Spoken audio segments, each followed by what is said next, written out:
हमारे खुदावंद यीशु मसीह का फजल, खुदा बाप की मोहब्बत, रूहुल कुद्स की रिफाकत और शराकत तमाम देखने और सुनने वालों के साथ अब तक होती रहे। पिछले सबक में हमने सीखा था कि अल-मसीह की आमद सानी का वक्त क्या होगा और हमने इसका सेर हासिल मुताला किया। आज जिस सबक पर हम पहुँचे हैं वो इंतहाई अहम है।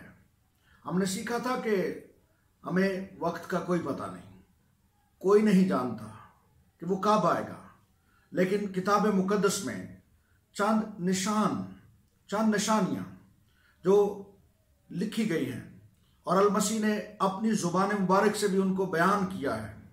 हम जब उन सारे निशानों को देखते हैं तो हम अंदाज़ा कर सकते हैं कि उसकी आमद करीब है। और आज हम गौर करेंगे साइन ऑफ हिज कमिंग, उसकी आमद सानी की निशानियां। जब हम मत्ती की इंजील उसके 24वें बाब को पढ़ते हैं तो उसके शागिर्दों ने सवाल किया। उन्होंने कहा, हमको बता कि ये बातें कब होंगी और तेरे आने का निशान क्या होगा और दुनिया के आखिर होने का निशान क्या होगा। और फिर मसीह ने जवाब में कई निशानात का जिक्र किया। बाइबल के दीगर हिस्सों के अलावा मत्ती रसूल की इंजील उसके 24वें बाब और 21वें बाब में बहुत से निशानियां बताई गई हैं। वक्त नहीं कि हम उन सब का जिक्र यहां पर करें, लेकिन 3 खास बातें निशानियों का जिक्र करने से पहले मैं बताना चाहता हूं कि 3 खास बातें जिन नबूवतों का, जिन निशानियों का जिक्र किया गया, कुछ उनमें से चंद पहली सदी में पूरी हो चुकी हैं और कुछ आज कलीसियाई दौर में पूरी हो रही हैं और कुछ उसकी जलाली आमद पर पूरी होंगी। हमारे लिए खुशी की बात यह है कि किताब मुकद्दस खुदा की आवाज है, ये खुदा का जिंदा कलाम है और इसमें लिखी हुई तमाम नबूवतें पूरी होती रही हैं, हो रही हैं और होती रहेंगी। जब हम निशानों का जिक्र कर रहे हैं तो 2 हिस्सों में हम निशानात को तकसीम करेंगे। प्राइमरी स्टेज साइंस, इब्तदाई निशानात। कुछ ऐसे निशानात हैं जो खुदा जाहिर कर रहा है लेकिन वो कुली तौर पर अभी जाहिर नहीं हुए, उनकी जुज़वी तौर पर तकमील हो रही है, लेकिन उनकी कुली तौर पर तकमील होना लाजमी और बाकी है। और दूसरा हिस्सा सानवी या मुकम्मल निशान, सेकेंडरी स्टेज साइंस, जहां पर वो अलामात, वो निशानियां अल-मसीह के आने की कुली तौर पर पूरी होंगी। पहले निशान का हम जिक्र करेंगे, मसीह के आने का पहला निशान, पहली निशानी। गौर कीजिए, मैंने कहा कि बहुत से निशान हैं, लेकिन हम सिर्फ अपने आज के सबक में चंद का जिक्र करेंगे। और पहली निशानी जिसका मैं जिक्र करना पसंद करता हूं, मसीह के आने की पहली निशानी यह है, कौम बनी इस्राएल की अपने वतन में वापसी। जब हम कौम बनी इस्राएल की अपने वतन में वापसी के बारे में गुफ्तगू करते हैं तो बाइबल मुकद्दस में 2 तरह की पेशनगोइयां पाई जाती हैं। एक पेशनगोई का ताल्लुक जिसका जिक्र यिर्मयाह के सहीफे उसके 25वें बाब की 11वीं आयत में है। बनी इस्राएल की वापसी, परागंदगी, तितर बितर होने और वापसी का ताल्लुक कौम बनी इस्राएल की बाबल में 70 साल असीरी से ताल्लुक रखता है। लेकिन हम उस पर गुफ्तगू नहीं आज करेंगे, हम दूसरी परागंदगी की बात करेंगे। ऐसी परागंदगी जो कौम और उम्मतों में हुई। खुदा ने कौम बनी इस्राएल को कौम और उम्मतों में तितर बितर किया और पेशनगोई है। बाइबल मुकद्दस में यह कहा गया कि खुदा फिर उनको वापस अपनी सरजमीन पर लाएगा, मुल्क फलस्तीन में लाएगा और खुदा उनको वहां पर आबाद करेगा। आइए किताब मुकद्दस को खोलते हैं और इस निशान के बारे में सीखते हैं कि कौम बनी इस्राएल की वापसी ये आखिरी दौर का एक अहम निशान है। तुझको सब कौमों में से जिनमें खुदावंद तेरे खुदा ने तुझको परागंदा किया हो जमा करेगा। फिर रीगैदरिंग होगी और हिजकिय्याह नबी की किताब उसके 36वें बाब की 24वीं आयत में लिखा है, क्योंकि मैं तुमको उन कौमों में से निकाल लूंगा और तमाम मुल्कों से फराहम करूंगा और तुमको तुम्हारे वतन में वापस लाऊंगा। अल-मसीह ने खुद अपनी जुबान मुबारक से भी ये पेशनगोई की और लूका की इंजील उसके 21वें बाब की 24वें आयत में इसका जिक्र है। उसने फरमाया, जब तक गैर कौमों की मियाद पूरी ना हो यरूशलेम गैर कौमों से पामाल होता रहेगा। और इसी जगह पर लिखा है, और वो तलवार का लुकमा हो जाएंगे और असीर होकर सब कौमों में पहुंचाए जाएंगे। लेकिन बाइबल की सच्चाइयां ये बयान करती हैं कि खुदा फिर उनको अपने वतन वापस लाएगा। गैर कौमों की मियाद क्या है, इसके बारे में मैं बताना चाहता हूं। इसका आगाज नबूकदनेस्सर की बाबली सल्तनत के हाथों बनी इस्राएल की असीरी से हुआ, और जब तक गैर कौमों के हाथों यरूशलेम शहर मुकद्दस पामाल होता रहेगा, ये गैर कौमों की मियाद है। और मैं यूं समझता हूं कि अब भी यरूशलेम शहर गैर कौमों के हाथों पामाल हो रहा है। अभी हम नहीं जानते कितना वक्त और गैर कौमों की मियाद चलेगी, लेकिन गैर कौमों की मियाद का ताल्लुक नबूकदनेस्सर की रोया में 4 सल्तनतों का बयान दानियल की किताब उसके 2 बाब की 24वें आयत से लेकर 45वें आयत तक, वहां पर 4 खास सल्तनतें, बाबली सल्तनत, फारसी मादी सल्तनत और यूनानी सल्तनत और फिर रोमी सल्तनत का बयान मौजूद है। और मैं खुशी के साथ ये बताना चाहता हूं, हमारे खुदावंद यीशु मसीह के आने का पहला निशान जुज़वी तौर पर पूरा हो चुका है। और किताब मुकद्दस में लिखी गई पेशनगोई 14 मई 1948 को पूरी हो चुकी है, जब कौम बनी इस्राएल ने आकर अर्ज़े मुकद्दस में एक मुल्क का ऐलान कर दिया। उन्होंने अपनी सल्तनत का ऐलान कर दिया। ये एक गैर मामूली बात थी। ये गैर मामूली बात थी कि चंद लोग पूरी दुनिया में से इकट्ठे होकर अपने वतन में वापस आए और वो एक मुमलकत का क़याम करें। लेकिन ये बाइबल की पेशनगोइयों और खुदा के अज़ली मंसूबा के मुताबिक था। दूसरी बात, दूसरा निशान जिसका मैं बिलखसूस जिक्र करना चाहता हूं, अल-मसीह ने फरमाया, मत्ती की इंजील को जब हम पढ़ते हैं उसके 24वें बाब को, 24वें बाब में मरकूम है, इसको पढ़िए। लिखा, और बादशाही की उस खुशखबरी की मुनादी तमाम दुनिया में होगी ताकि सब कौमों के लिए गवाही हो, तब खात्मा होगा, तब खात्मा होगा। यहां पर इस मतन में जो लफ्ज दुनिया कहा गया कि इंजील की मुनादी तमाम दुनिया में होगी, दुनिया लफ्ज यहां पर इंतहाई अहमियत का हामिल है। और दुनिया के लिए जो यूनानी लफ्ज इस्तेमाल हुआ ओइकोमीने लफ्ज इंतहाई अहम है।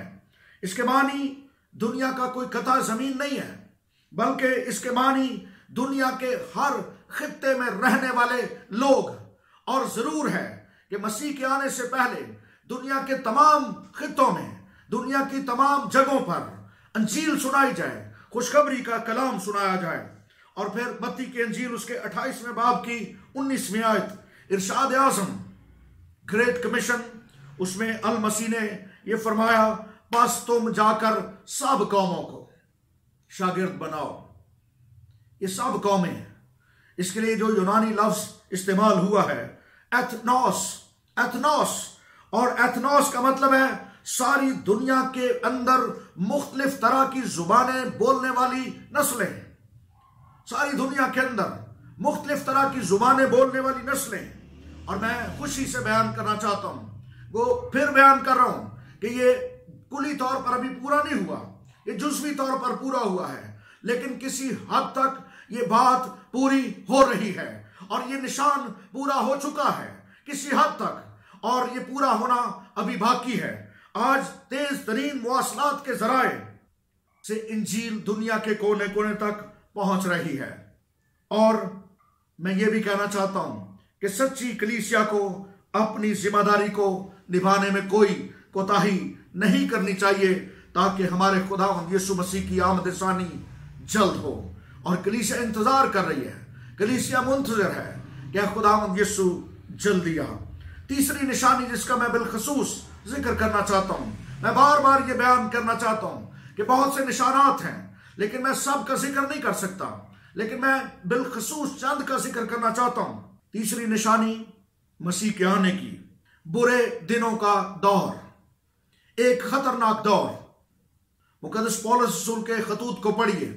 जब उसने तीमुथियुस को दूसरा खत लिखा तो उसके तीसरे बाब की पहली आयत से लेकर 7वीं आयत तक उसने फरमाया, रूहुल कुद्स की तहरीक से अखीर जमाने की एक खास निशानी को बयान किया।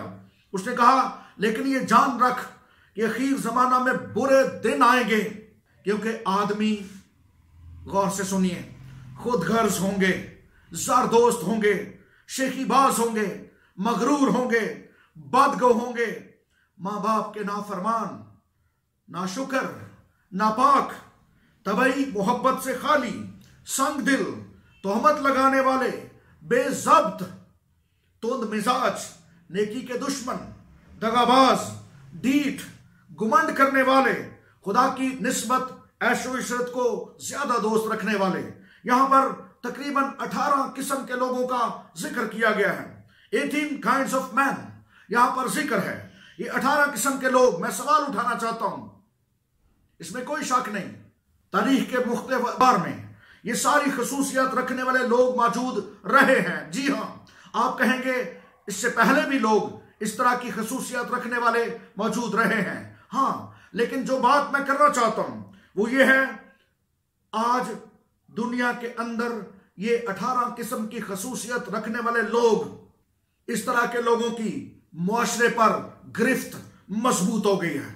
और ये सारे लोग जिनका जिक्र यहां पर हम पढ़ रहे हैं, खुदगर्ज लोग, ज़रदोस्त, शेखीबाज, नापाक, संग दिल, ये सारी खसूसियात रखने वाले लोग शिद्दत के साथ इन बुरी खसूसियात का मुआशरे के अंदर पनपना, सुनिए मैं क्या कह रहा हूं, शिद्दत के साथ इन बुरी खसूसियात का मुआशरे के अंदर पनपना। सोचिए, जरा गौर कीजिए, दुनिया की तारीख में कभी ऐसा नहीं हुआ था। आज दुनिया के अंदर क्या हो रहा है? नापाकी का ये आलम है कि होमोसेक्सुअल मैरिजेस की बात कोई कर रहा है, और दुनिया के अंदर लोग संग दिल हो चुके हैं, खुदगर्ज हो चुके हैं। खुदगर्जी को कोई बुरा नहीं समझा जाता। और जो बात मैं वसूख से कहना चाहता हूं, सबसे तकलीफ दे बात यह है, और यह अखीर दौर की बहुत बड़ी निशानी है, कि इन 18 किस्म के लोगों की मुआशरे के अंदर कबूलियत, व्हाट आई एम सेइंग, इन 18 किस्म के लोगों की मुआशरे के अंदर कबूलियत, बिलखसूस नाम नहाद मसीही मुआशरे में ऐसे लोगों की कबूलियत और पजीराई, दे डोंट केयर, वो इस बात की परवाह नहीं करते। और यहां तक तकलीफ दे बात है कि ये सारी खसूसियात रखने वाले लोग आज चर्च लीडर बने हुए हैं, वो चर्च की क़यादत को संभाले हुए हैं, कलीसिया की क़यादत को संभाले हुए हैं। फिर हम कहने में हक बजानब है, लॉर्ड इज कमिंग सून, हमारा खुदावंद यीशु जल्द आ रहा है। और ये आखिरी दिनों की बहुत बड़ी निशानी है। चौथी निशानी का मैं जिक्र करना चाहता हूं। किताब मुकद्दस को मेरे साथ खोलिए, मुकाशफा की किताब उसके 16वें बाब को। यहां पर लिखा है, और छठे ने अपना प्याला बड़े दरिया यानी फरात पर उल्टा, और उसका पानी सूख गया, ताकि मशरक से आने वाले बादशाहों के लिए राह तैयार हो जाए। मैं जोर देना चाहता हूं, मशरक से आने वाले बादशाहों के लिए राह तैयार हो जाए। ये मशरक से आने वाले बादशाह कौन है? अगर आप इस पूरे मतन का सियाक व सबाक पढ़ें, मैं ये नहीं कह रहा कि ये पेशनगोई खुली तौर पर पूरी हो रही है, फिर कह रहा हूं ये पेशनगोई मुकाशफा की किताब की जुज़वी तौर पर पूरी हो रही है, लेकिन स्टेज सेट हो रहा है। मशरिक से आने वाले बादशाहों के लिए राह, मशरिक से आने वाले बादशाहों के लिए राह कौन सी है? अहले मशरिक किनको कहते हैं? एक बात मैं करना चाहता हूं, मशरिक और मगरिब की तकसीम एक बहुत बड़े दरिया से होती है, और इस दरिया का नाम दरिया फरात है, जो 1800 मील लंबा है। यानी हम कह सकते हैं कि 2700 किलोमीटर लंबा दरिया, उसके एक तरफ मशरिक है और एक तरफ मगरिब है। अगर आप मुकाशफा की किताब को पढ़ें, इस दरिया का खास तौर पर नबूवती किताब में जिक्र किया गया है, और ये गवाही गो कुली तौर पर इसकी तकमील अभी बाकी है, लेकिन वाकयात, हालात ये बता रहे हैं कि मशरिक से आने वाले बादशाहों के लिए राह तैयार की जा रही है। अपने वक्त पर वो सारी बातें वकूዕ में आएंगी, लेकिन चीन, चाइना, दुनिया की सबसे बड़ी आबादी रखने वाला मशरकी मुल्क, सुनिए मैं क्या कह रहा हूं, चाइना दुनिया की सबसे बड़ी आबादी रखने वाला मशरकी मुल्क दीगर ममालिक के साथ मिलकर सिल्क रूट और सी पैक जैसे बड़े मंसूबे बना रहा है, जहां पर जिन गुजरगाहों से, जिन शाहराहों से करोड़ों की तादाद में पैदल फौज गुजर सकेगी। और ये बाइबल की पेशन गोई है, ये बाइबल खुदा का जिंदा और सच्चा कलाम है, ये खुदा का कलाम पूरा हो रहा है। मैं बड़े वसूख से कहना चाहता हूं कि बाइबल की ये पेशन गोई, सी पैक की तैयारी, सिल्क रूट की तैयारी, मैं शख्सी तौर पर इन सड़कों को देखा है मैंने, ये इतनी बड़ी बड़ी और चौड़ी बनाई जा रही हैं कि वहां से 20 करोड़ फौज का गुजरना कोई मसला नहीं होगा। बाइबल में 20 करोड़ फौज का जिक्र किया गया है, और ये बड़ी शाहराहें बनाने में चाइना के लोग, अहले मशरक मसरूफ हैं, ताकि बाइबल के मुताबिक मशरक से आने वाले बादशाहों की राह तैयार हो जाए। हम कहने में हक बजानब हैं, our lord is coming soon, हमारा खुदावंद यीशु मसीह जल्द आ रहा है। पांचवी बात जो मैं करना चाहता हूं, इसी तनाजुर में दुनिया के अंदर इंतहाई खतरनाक जंगी साजो सामान की तैयारी। जब हम मुकाशफा की किताब उसके 16वें बाब की 16वीं आयत को पढ़ते हैं, वहां पर दुनिया के अंदर एक बहुत बड़ी जंग, जिसको हम हर मजदून के नाम से जानते हैं, इस जंग की तैयारी हो रही है। इस जंग का स्टेज सज रहा है। गौर कीजिए, दुनिया के अंदर इंतहाई खतरनाक जंगी साजो सामान। मैंने चंद साल पहले ये बात पढ़ी थी कि दुनिया के अंदर इतने एटमी हथियार जमा कर लिए गए हैं कि इस छोटी सी दुनिया को 1 मिनट में 52 बार तबाह किया जा सकता है। इस कदर खतरनाक बात है। लेकिन अब तो बात यहां पर भी नहीं रुकती। एटमी हथियारों के बाद केमिकल वेपन्स, और आज दुनिया के अंदर बायोलॉजिकल वार की बात हो रही है। ये सारी बातें ये साबित कर रही हैं, और लॉर्ड इज कमिंग, हमारा खुदावंद यीशु मसीह जल्द आने वाला है, और वह अपनी कलीसिया को अपने साथ लेकर जाएगा। छठी निशानी जिसका मैं जिक्र करना चाहता हूं, साइंसी इजादात और जराए नकलो हमल में हैरत अंगेज तरक्की। दानियल की किताब उसके 12वें बाब की 4थी आयत को पढ़िए। लिखा है, लेकिन तू ए दानियल इन बातों को बंद कर रख और किताब पर आखिरी जमाना तक मोहर लगा दे। बहुतेरे उसकी तफ्तीश व तहकीक करेंगे और दानिश अफजू होगी। अजीजों, दानियल की इस पेशनगोई पर गौर कीजिए। लेकिन मुकाशफा की किताब में यूहन्ना रसूल को हुक्म दिया गया, उसे कहा गया इस किताब को बंद रख दे। लेकिन यूहन्ना रसूल को कहा गया इस किताब की नबूवत की बातों को पोशीदा न रख, क्योंकि अब वक्त नजदीक आ गया। आज दुनिया के अंदर जदीद तरीन साइंसी तरक्की का यह हाल है। मैं बिलखसूस जिक्र करना चाहता हूं कि आप जानते हैं कि पूरी दुनिया के अंदर 1960 से 1980 के दरमियान पैदा होने वाले लोगों को एक्स जनरेशन के नाम से पुकारा जाता है। इनको एक्स जनरेशन क्यों कहते हैं? वजह यह है कि दुनिया की तारीख के ये मुनफरिद लोग हैं जो 1960 से 1980 के दरमियान पैदा हुए। इन्होंने वो चीजें भी देखी जो इब्तदा से थी, लेकिन इनके दौर में दुनिया में सबसे तेज तरीन साइंसी तरक्की हुई है, हैरान कुन तरक्की। और मैं शख्सी तौर पर भी इसी कैटेगरी में आता हूं। मैंने बहुत सी पुरानी चीजें देखी और आज अकल दंग रह जाती है इस कदर जदीद तरीन साइंसी तरक्की को देखकर। और ये निशान है, our lord is coming soon, हमारा खुदावंद यीशु मसीह जल्दी आ रहा है। मैंने एक्स जनरेशन का जिक्र किया।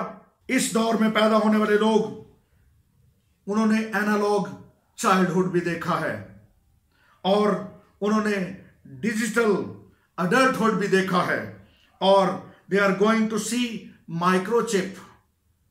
दे are going to see microchip. In our old age, what we can say, हम क्या कह सकते हैं। और ये सारी चीजें इस बात की दलील हैं हमारा खुदावंद यीशु मसीह जल्द आने वाला है। शुरू में मैंने बताया था कि बहुत से निशानात किताब मुकद्दस में लिखे गए हैं। वक्त नहीं कि मैं उन सारे निशानात का जिक्र करूं। निशानात तो अजायब जाहिर होंगे, बड़ी किस्म के निशानात। और चंद बातों को मैं और जिक्र करना चाहता हूं। मसीह के आने से पहले झूठे उस्ताद और पोशीदा तौर पर हलाक करने वाली बिदतें। आज दुनिया के अंदर झूठ की जाज़बियत किस कदर बन गई है। जितना कोई शख्स झूठ बोलता है उतना ही उसको पजीराई मिलती है। और मजहब के अंदर झूठे लोगों की पजीराई, ये हमारे खुदावंद यीशु मसीह के आने की बहुत सच्ची अलामत है।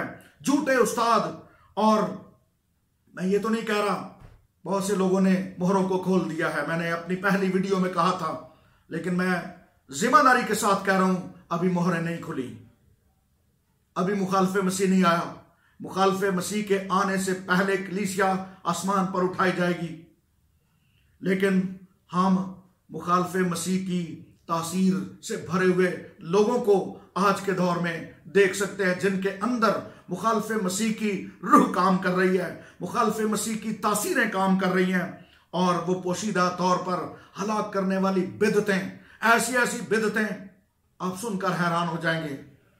मसीह की सलीबी मौत और उसके कफारे को कम करने की कोशिशें, ये सारे निशान बता रहे हैं कि हमारा खुदावंद यीशु मसीह जल्द आने वाला है। एक आखिरी बात करना चाहता हूं। मसीह के आने की पेशनगोइयों में, मसीह के आने के निशानात में एक निशान यह भी होगा कि जाली, नकली मसीह होने के दावेदार पैदा हो जाएंगे। तारीख ये साबित कर रही है कि पिछले सालों में, पिछले कितने सालों के अंदर बहुत से लोगों ने मसीह होने का दावा किया। उन्होंने कहा मैं मसीह हूं, लेकिन वो झूठे थे, वो जाली थे, और उन्होंने अपनी हैसियत को वो साबित नहीं कर पाए। सो अजीजों, याद रखिए हमारा खुदावंद यीशु मसीह जल्द आने वाला है। God bless you. खुदावंद आपको बरकत दे।